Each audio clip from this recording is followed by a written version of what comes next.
Magandang araw mga kaibigan! Welcome back to the channel, and for today's video, gagawa po muli ako ng review video para dito sa Novsight LED headlight bulb. So nagpadala po sa akin ng Novsight ng dalawa nilang latest model dahil gusto po nilang gumawa ako ng comparison video. So yung pinadala po nila sa akin ay ito kanilang N99 at yung kanilang mas premium model na N70. So kung matatandaan nyo po or kung magsa-search po kayo sa aking channel, na-review ko na po yung Novsight na N60. At lumalabas po itong N70 ay yung kanilang updated version or yung newer model nila.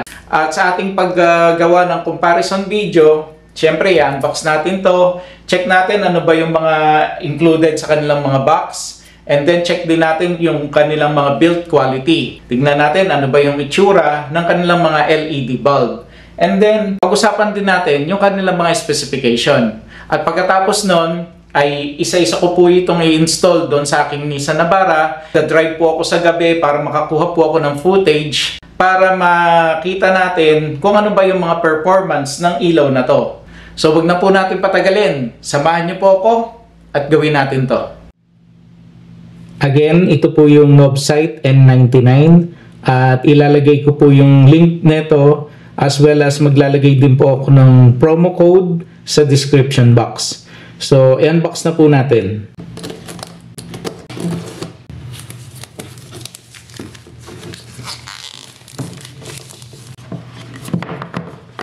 Meron tayo ritong manual. Tapos, ito na yung mismong LED bulb niya. Kung titignan natin, ay made of aluminum yung kanyang body. Yung bulb type niya ay H4. But again, itong Novsight N99 ay available in different types of bulb. Maganda yung design niya. Lightweight lang siya. Magang lang. Almost comparable dun sa original na halogen type bulb. So yung kanyang adapter ay built-in. Hindi na siya detachable. Meron siyang dalawang LED chip dito sa side na ito. At may dalawa rin dito sa kabilang side. At kung mapapansin natin dito sa kanyang tip ay meron siyang fan para sa heat management. IP68. So waterproof ito at meron siyang 100 watts per pair. Ganon din ang lumens nito ay 24,000 lumens per pair. So ang isang piraso nito ay 12,000 lumens, which is para sa akin ay maliwanag na yon. Very compact yung design niya. Maliit lang. Almost very similar sa size ng mga halogen bulb. So ito, kumuha ako ng sample ng halogen bulb. At kung i-match natin dito sa N99, almost same size. Yung ganitong klaseng compact design ay may advantage to. Mag-fit siya almost 99% sa mga headlight housing natin. Dahil hindi naman lahat kasi ng pag-install ng mga headlight merong enough space. Usually kasi ibang headlight housing ay hindi ganito yung design. Unlike dito, open space lang siya, di ba? Pero yung ibang klase kasi nito, may cover na tinatakip. So kung minsan hindi na naibabalik yung cover na yon dahil pagka masyadong mahaba yung LED nga. Tapos meron din siyang 50 hours na lifespan, which is I think parang yun yung standard para sa mga LED. So sa isang box, you'll get a pair of LED headlight. Next, open naman natin yung N70. Again, lalagay ko sa description box yung kanyang product link as well as yung promo code. Pag tinignan natin yung box, makikita natin na premium talaga siya. Packaging pa lang, ibang-iba na dun sa N99. Open natin. Meron ditong manual. Dito pinapakita lang naman kung paano siya ini-install. Pwede nyong gamiting reference yung mga manual kung hindi nyo pa kabisado kung paano siya kinakabit. Meron siya ditong wiring harness. Probably kaya sila naglagay na itong wiring harness ay para lang sa continuous supply ng power para sa ating LED bulb. Possible din siguro kung magkakaroon tayo ng mga error code, pwede natin gamitin to para ma-bypass natin yung error code. So ganito yung itsura niya. Maganda yung kanyang pagkakagawa, yung kanyang pagkakakonstruct. Hindi siya ganun kabigat at hindi rin naman siya ganun kabulky. Napansin ko yung kanyang design. Sabi nga dun sa kanyang description, ito ay merong Decepticon style. Yung design niya ay nagfo-flow from top to bottom. Hanggang dito sa lower part or sa bottom part ay continuous yung kanyang design. Yung materials niya ay made of aviation aluminum. Meron pa rin siyang 360 degrees adjustment para dito sa kanyang adapter. Nagro-rotate pa rin katulad ng kanyang N60. Yan, adjustable pa rin siya. Usually, nagagamit lang naman yung adjustment na yan pag hindi niyo nagustuhan yung kanyang beam pattern. Pwede niyo i-turn yan hanggang makuha nyo yung beam pattern na gusto nyo. So, sa external driver niya, mabigat and made of metal. Tapos yung mga cables niya maganda rin, quality, makapal. Meron siyang dalawang chip din dito sa side na to at dalawang chip doon sa kabilang side. So yung kanyang color temperature again is also 6,500K.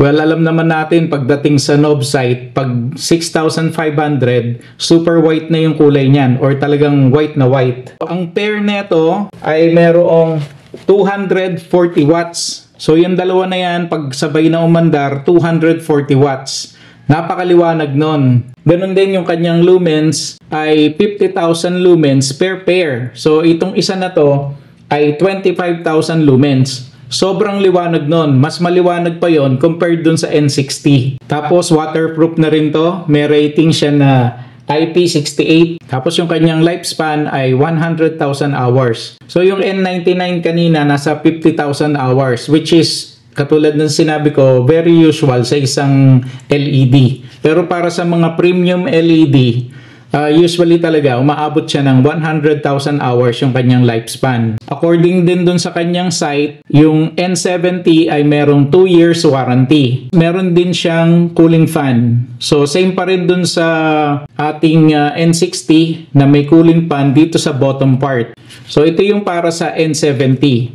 So i-compare ko lang sandali yung ating N70 as well as yung ating N99. At ilalabas ko rin yung N60 ko para at least may makompare natin silang tatlo. So dito sa ating N99, ang advantage nito ay again yung kanyang compact design. Yung size kasi niya is almost equivalent sa size ng ating stock halogen bulb. So yung compatibility nito when it comes to fitment sa mga headlight housing ay almost 99% compatible. Dito naman sa ating N70, ang selling point naman nito ay yung kanyang specs, yung kanyang wattage, and especially yung kanyang high lumens. If you want yung mga premium LED, yung malalakas talagang ilaw, then definitely dito mo makukuha yon sa N70. So ito yung ating N60 at kung i-compare natin dito sa N70 which is the newer model, this one is much smaller. Tapos kung titignan natin yung kanyang bigat, much lighter itong N70. Mas mataas yung lumens nito, maging yung kanyang wattage compared dito sa N60. Tapos parehas pa rin silang merong adjustable na adapter. Parehas silang merong pan. The only difference dito sa N70, walang cover yung kanyang pan. So pagka ini-install natin, medyo wag nyong didiinan dito. Baka magka-damage yung kanyang fan. Unlike kasi dito sa N60 na kahit papaano, meron siyang grill dito sa gilid. Tapos dito sa N60, yung kanyang copper na cooling tube ay makikita natin dito sa top portion. Whereas dito sa bagong model, yung N70, yung cooling tube niya or yung copper cooling tube niya ay makikita natin dito sa gilid dito. Sa kabila, meron din yan dito. Ngayon naman, testing natin yung performance ng N99 at nitong N70. So, gawin natin to.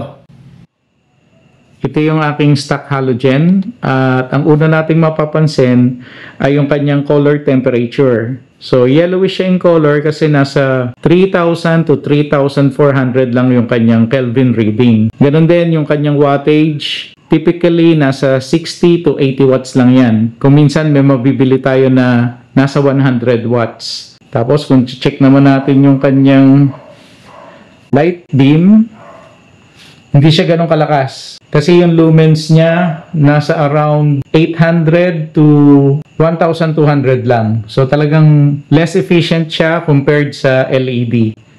Kaya lang kung titignan natin yung kanyang beam pattern, makikita natin na maganda rin yung kanyang cutoff. Kasi yung mga ganitong klaseng reflector halogen headlights ay nakadesign talaga para sa mga halogen. Patayin ko yung ilaw dito sa aking garahe. So ganyan yung kanyang output. Hindi talaga ganun kalakas yung kanyang ilaw. Ito yung knob sight na N99. At para sa kanyang color temperature na 6,500, masasabi kong super white yung kulay ng kanyang ilaw. Tapos para naman sa kanyang beam pattern, makikita natin na define yung kanyang cutoff.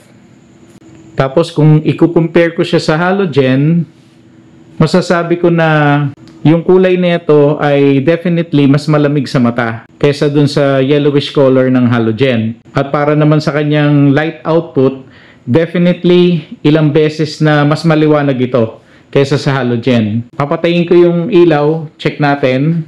Ganito naman pagka nakapatay yung ilaw sa aking garahe. So mas na-appreciate natin yung pagka super white ng kanyang ilaw. Tapos again, very defined yung kanyang cutoff. So, yan yung kanyang liwanag. Pero dahil nga sa nasanay na ako dun sa N60 na high power, para sa akin, medyo nahihinaan ako sa light output nitong N99. So, itry ko naman yung N70. Ito naman yung knob sight N70. At talagang na-amaze ako sa lakas ng kanyang light output. Kung i-compare ko dun sa N99, masasabi ko na more than 10 times pa yung liwanag nito kaysa dun. Tapos kung i-check natin yung kanyang light beam, ayan, meron din naman siyang cut-off. Pero pagdating dito sa ating gate, pag nakatutok siya, hindi na ganun ka-define yung kanyang cut-off. Kuminsan kasi, yan yung nagiging drawback ng sobrang lakas na ilaw. Nahihirapan siyang i-define yung mga cutoff niya. Kung minsan parang nagiging sabog na yung kanyang ilaw dahil sa sobrang liwanag. So patayin ko muna yung ilaw dito sa aking garahe. Again, ito yung knob sight N70. Kapansin-pansin talaga yung lakas ng kanyang light output. So kanina, super white din yung N99 pero mas ma-appreciate natin yan dito sa N70.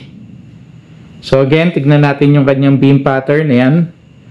Ma-clear naman yung kanyang cut-off. Kaya lang nga pagdating dito, pagka nakatutok na dito sa ating pader, hindi na ganun ka-define, hindi na ganun ka-straight. Pero definitely yung light output niya ay ilang times better kesa dun sa N99.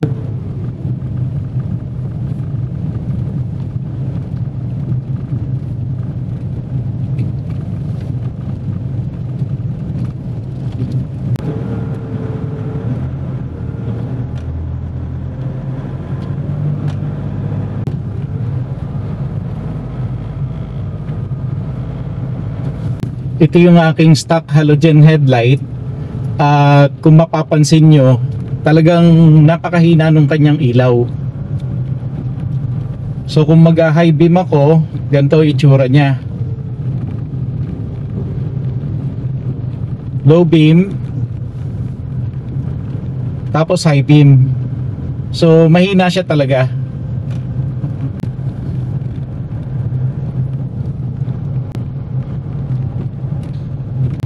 Katulad nito na andito tayo sa lugar na walang masyadong street light, ay talagang napakahina ng kanyang ilaw.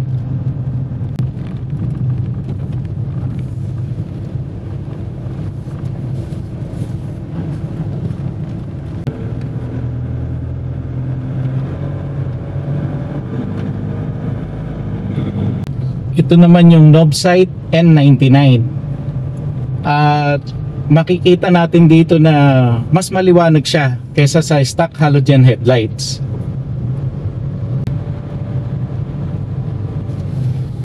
So ito yung kanyang low beam, at kung i-high beam ko siya, kita natin na sobrang lakas ng kanyang ilaw compared dun sa halogen. Tapos masasabi ko rin na yung kanyang cut-off ay very defined. May compare ko to dun sa unang knob sight LED headlight ko na N11. So sa ganitong lugar na walang masyadong ilaw, ay malakas na yung kanyang liwanag.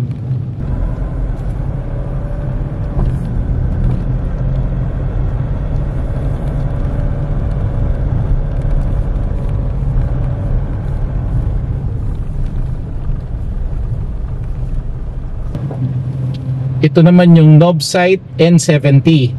At compare natin dun sa kaninang knob sight N99, di hamak na more than 10 times sa tingin ko yung lakas na ito.